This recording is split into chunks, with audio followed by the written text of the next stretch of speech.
बंदा जीता था खुल के तेरी गली में आया फुल के जी। থেমে থাকে না সময়, তবুও কিছু কণ্ঠ অমর হয়ে যায় ইতিহাসে। সুরের যে জাদুকরদের কণ্ঠ মুছে গেছে কয়েক দশক আগে, আজ আবার ফিরে আসছে নেট দুনিয়ার পর্দায়।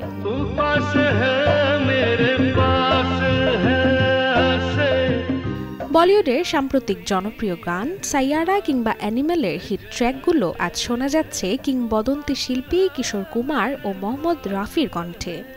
যদিও আজ তারা নেই এই পৃথিবীতে, তবুও এআই প্রযুক্তি তাদের কণ্ঠস্বরকে নিখুঁতভাবে ফিরিয়ে এনেছে শ্রোতাদের মাঝে।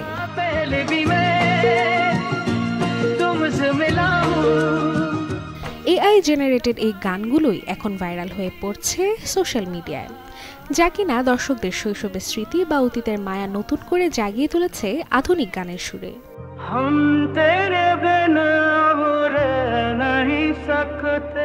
তবে এই প্রযুক্তি নিয়েও আছে বিতর্ক। কেউ বলছেন এটি সঙ্গীত জগতে এক নতুন বিপ্লব, আবার কারো মতে মানবিক আবেগের আসল গভীরতাকে কৃত্রিমভাবে কখনোই পাওয়া যাবে না বলেও দাবি করছেন অনেকে।